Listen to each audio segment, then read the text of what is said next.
Bendiciones para todos. Es un gran placer continuar con nuestro estudio del libro de Marcos.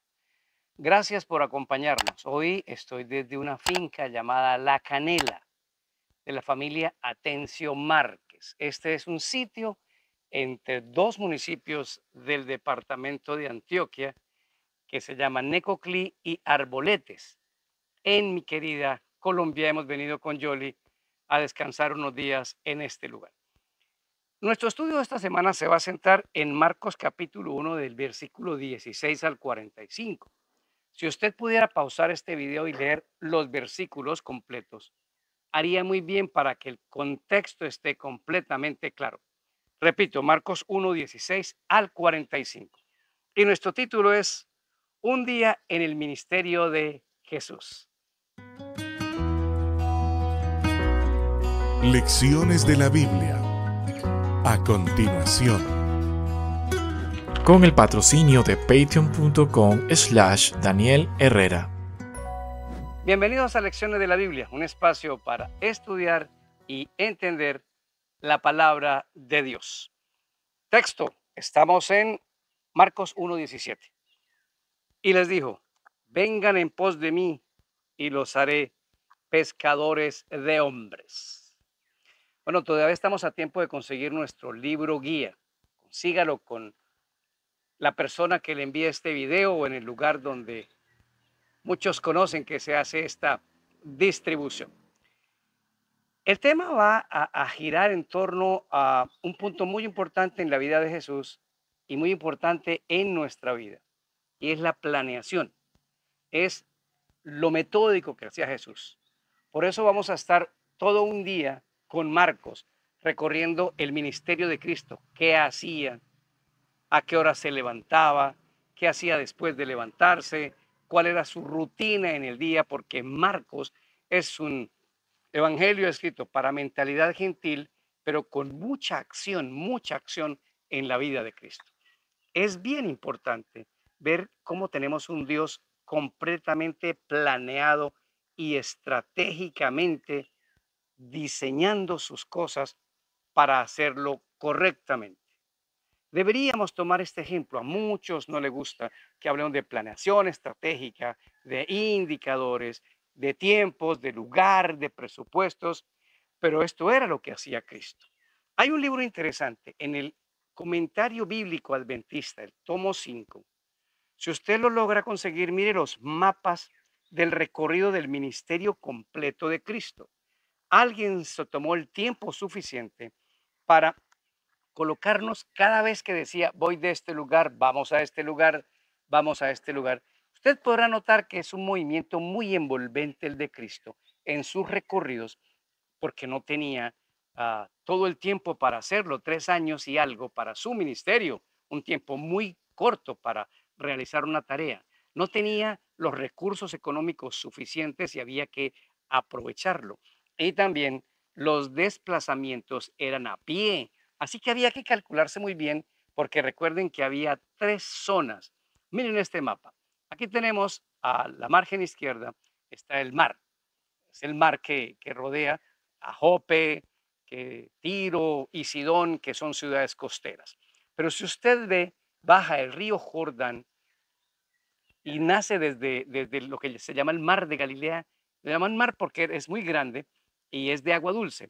Pero arriba está Galilea, en el medio está Samaria y abajo está Judea. ¿Quiénes son los de Judea? Son los judíos que se separaron después del reinado de Salomón y tomaron como capital a Jerusalén. ¿Quiénes quedaron en la mitad? Los samaritanos que rápidamente apostataron, mezclaron un culto con otro, se volvieron bastante paganos, e igual como había monte en Jerusalén con un santuario, ellos también pusieron un templo sobre el monte Gerizim. Y así, la samaritana le pregunta a Cristo, ¿en qué monte es lícito orar? ¿En aquel o en este? Por eso la pregunta. Y en la parte de arriba estaban los galileos, descendientes de las 10 tribus del norte de los israelitas, que también habían entrado en una mezcla entre judaísmo y paganismo. ¿Por qué les mostré este mapa? Para que vean que Cristo tenía que cubrir un gran territorio. Entonces había una planeación concreta en lo que él hacía. Les voy a poner un ejemplo. Baja Cristo de orar y le dice, Pedro, hablé con el Padre y el Padre te manda una razón. Vas a ser zarandeado como trigo, ¿ok? Pero yo lloré por ti, Pedro. Anda y pasa tu prueba y cuando pases tu prueba tienes que regresar y confirma a tus hermanos, es decir, dales testimonio de lo que has aprendido en esa prueba. Había una planeación diaria. ¿En qué año nacía Cristo? ¿En qué año se tenía que bautizar? ¿En qué año se tenía que morir? ¿Cuándo se cumplían las 70 semanas en el año 34, cuya semana 70 no se va a volver a repetir ya? Todo eso caducó y terminó en profecías de tiempo. La misma creación es un plan estratégico diseñado con indicadores. ¿Qué son los indicadores? Los números que me dice qué éxito voy a tener. Cristo tenía un indicador. ¿Cuántos discípulos voy a nombrar? 9, 8, 14, 12. Las 12 tribus vienen con los 12 discípulos y de ahí nace la iglesia cristiana cuando Israel fue desechado, lea Romanos 9, como pueblo predicador y el comunicador del mensaje. Ya Israel no tiene nada que ver en la profecía. Todo calculado. Había un plan muy estratégico con números para medirlo. Así que vamos a meternos en 4 puntos en el libro de Marcos, capítulo 1 del versículo 16 al 45 y observemos cómo calculaba Cristo su día y su ministerio. Punto 1, una agenda diaria. ¿Por qué? Bueno, lo básico de la agenda diaria era el propósito de su vida. Su propósito era venir a morir por los seres humanos, resucitar y formar un grupo que siguiera predicando en la tierra. Ese era su propósito básico. De ahí emanaba mostrar el amor de Dios, clarificar los asuntos doctrinales bíblicos, sanar enfermos. Todo eso era redundante al gran propósito. Lo primero que necesitamos nosotros en la vida es un propósito. Vivimos sin propósito. Por eso no sabemos si vender o comprar, o cuando vendemos y compramos y nos movemos de un lugar para otro, pues como que no encontramos ese sentido correcto de la vida. Siéntese, por favor. Dígale, oye Señor, ¿cuál es el propósito de mi vida? ¿Qué quieres conmigo? Y ese propósito, cuidado con lo siguiente, está ligado a algo. La labor misional que Cristo nos dejó a quienes le hemos aceptado, porque a quienes no le han aceptado no les dejó esa labor misional y muchos lo han aceptado y estamos sentaditos sin hacer absolutamente nada. Entonces, con este propósito hay una organización, hay un orden. ¿Por qué Jesús tenía un orden? Ojo a lo siguiente. Dios premia el orden. Solo puede manifestar su gloria en el orden. Dios no bendice la desorganización, no bendice en el desorden. Hay que tener una familia organizada, hay que tener una iglesia organizada, hay que tener un trabajo bien organizado. Pedimos y pedimos bendiciones, pero no las recibimos como queremos porque hay desorden. Entonces nos perderíamos mucho más en el camino. Este es un llamado de que hay que tener una agenda diaria y esa agenda diaria nos permite que viene mañana, que viene la próxima semana, que viene el próximo mes. Necesitamos planearnos. Cristo se planificaba muy bien. Él sabía cuándo tenía que ir a Jerusalén un día de Pascua para morir, para ser sepultado y para resucitar. Así que había un plan diario en la vida de Jesús. Vamos al punto número 2, la acción. Miren este dato que les voy a compartir. En el libro de Marcos, perdón, en los evangelios, palabras que son sinónimos como inmediatamente, enseguida, de repente, se encuentran 51 veces. Inmediatamente la curó y de repente vino una tempestad. Eso aparece 51 veces en el Nuevo Testamento. Pero ¿saben cuántas aparecen en Marcos? 41. Marcos es un libro de la acción. A Dios le gusta que estemos en acción. Acción también es tomar tiempo para reposar, para irnos de vacaciones, para descansar. Pero qué lamentable es que queremos bendiciones y no estar en acción. La vida de Cristo es muy distinta a la de nosotros. Él tenía 3 años y medio más o menos para ejecutar toda una labor de un plan de salir públicamente a ejercer su ministerio hasta regresar al cielo. Era solo un tiempo de eh, 36 más 6, casi 42 meses, por decir algo, en que tenía para hacerlo y él tenía que estar muy, muy bien calculado. Por eso la vida de Cristo era de una de acción constante, acción constante. Muy temprano en la mañana, dice Marcos, siendo aún muy de noche, se levantaba para orar. Y Marcos también dice, pasaba hasta tarde en la noche, muchas veces atendiendo personas, sanándolas, hablando con ellos en el auditorio de un alma. La acción debe ser parte de nuestra vida. Ellen White tiene una cita muy interesante que dice así, miren aquí, una vida sin metas es una muerte viviente. En otras palabras, una vida sin acción es estar muertos en vida. Todos nosotros debemos tener metas. Las metas nos llevan a la acción. Una meta debe tener una actividad por ejercer, debe tener una fecha en la que se cumpla, debe tener un responsable y un presupuesto para poder realizarlo. Ahora, finalmente, ¿qué había en un día normal de Cristo? Él tenía que llamar discípulos, él tenía que entrenarlos, tenía que ir a la iglesia los sábados, que era la sinagoga, iba a las casas, sanaba gente en las casas, comía con ellos, él hacía su devoción personal, él tenía que descansar. Tener una vida de acción es muy importante, pero dentro de esa acción el tiempo para estar con Dios tiene que ser el suficiente, tiene que ser el necesario para tener una vida altamente productiva. Vamos a nuestro punto número 3, una vida de oración. Miren lo que dice Marcos capítulo 1, versículo número 22. Y se admiraban de su doctrina, porque les enseñaba como quien tiene autoridad y no como los escribas. Se nos está describiendo un problema aquí, que es la autoridad que tenía Cristo. Recordemos que en su humanidad, su 100% humanidad, Cristo no usó su poder divino absolutamente para nada en la tierra. Lo único que utilizó en su poder divino fue en su resurrección. Se resucitó por el poder que había en él.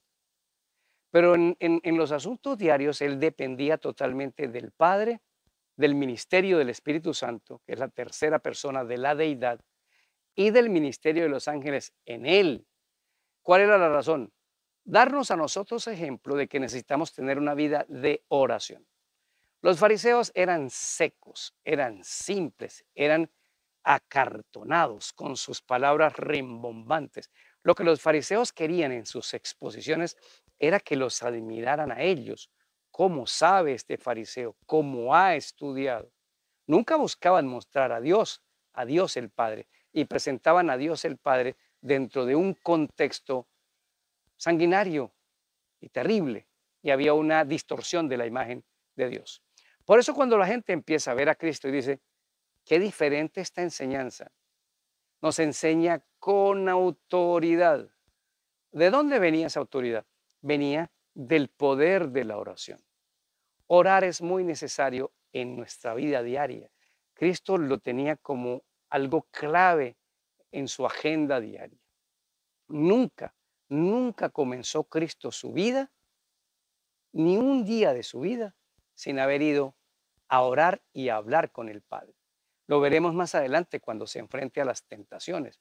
Tuvo que ir 40 días a orar, 40 días de plena oración que no le dio tiempo de comer porque estaba en absoluta concentración con el Padre. Hemos abandonado la rutina de orar. Necesitamos orar más. Necesitamos orar programada, de una manera programada. Me explico. Cada día deberíamos tener un motivo de oración y dedicar tiempo a orar por nosotros, por las necesidades de otro, por el poder que falta en nuestras vidas. Así que esa autoridad venía de una vida completa de oración. Punto número 4. Ministerio de curación. Ese ministerio de Cristo estaba en su agenda. Su vida se iba en curar a las personas. Noten que los milagros en la Biblia no aparecen así en montón, grande, en gran cantidad, sino en algunos momentos especiales. Cuando el Señor va a liberar a Israel y luego camino a la tierra prometida de Egipto, hay muchos milagros.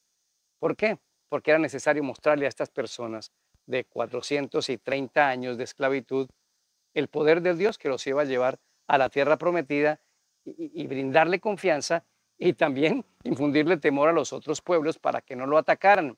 Ahí hubo muchos milagros.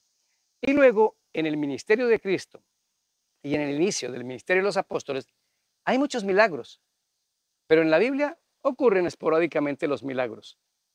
¿Por qué razón? Porque los milagros no pueden ser la base de lo que voy a creer. Ay, allá hacen muchos milagros.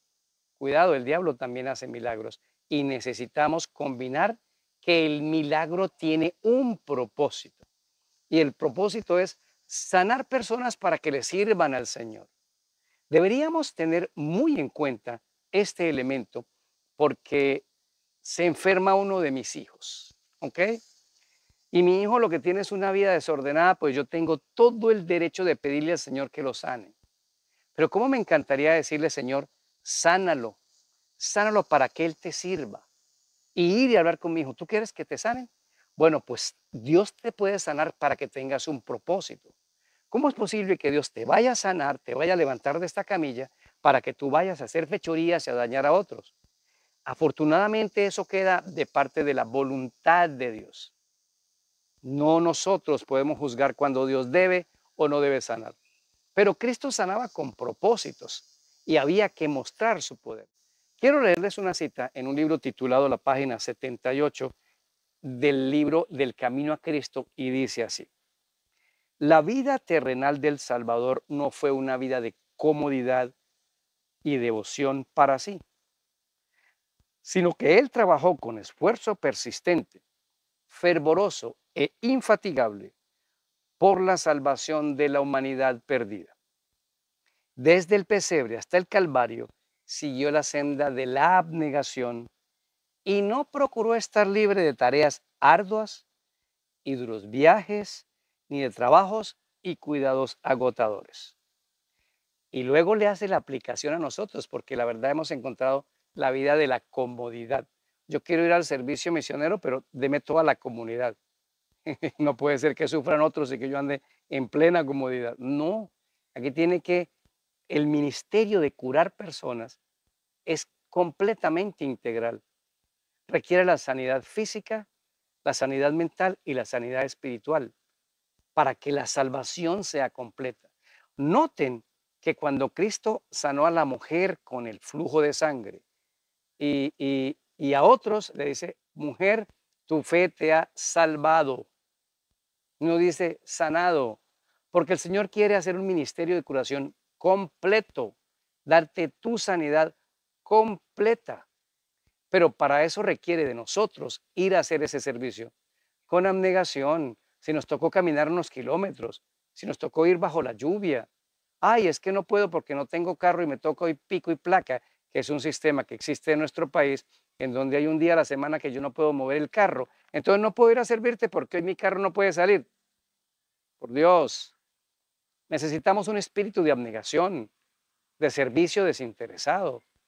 Eso era lo que hacía Jesús, sin carro, a pie, caminando de un lado a otro. La cita termina haciéndonos un llamado a nosotros hoy. Dice, así también los que son participantes de la gracia de Cristo estarán dispuestos a hacer cualquier sacrificio para que los otros por quienes Él murió compartan el don celestial. Harán cuanto puedan para que su paso por el mundo lo mejore. Un día en la vida de Cristo era un día de servicio. Su servicio se llama un ministerio de curación. ¿Saben para qué fuimos puestos en un barrio? para mejorar la vida de ese barrio. ¿Saben por qué nos casamos y formamos una familia? Para tener una familia que mejore esta sociedad. ¿Sabes por qué Dios te dio la oportunidad de ir a ocupar ese puesto que tienes? Para hacer un mundo mejor. Y algunos, a veces que se enferman, yo conocí una persona que se enfermó y en el hospital decide entregar su vida a Cristo y empezó a predicarle 3 meses a todos los que entraban a su cuarto, entraban y salían, porque los enfermos venían y estaban 2 o 3 días y se iban, y no dejó ir a nadie sin el mensaje que había aprendido a conocer nuevo en Cristo. Esa es la vida. Estás enfermo, estás en quiebra económica, estás en dificultades, sirva. Aprovechemos el tiempo para servir. Cuando servimos somos felices, tenemos tranquilidad en nuestra conciencia y en nuestra mente. ¿Y saben qué hace el Señor? Nos otorga más dones, más privilegios, más dinero, más oportunidades para poder servir. Una vida egoísta nos está matando y nos está aniquilando. Así que el ministerio de Cristo nos enseña que su vida fue basada en una agenda diaria, una vida de acción, una vida de oración y una vida dedicada al servicio en el ministerio de curación. Oremos. Padre nuestro, te damos gracias por este ejemplo que nos ha dado Jesús y ayúdanos para servirte y honrarte. En el nombre de Jesús. Amén. Soy Daniel Herrera y deseo para todos un día lleno de bendiciones.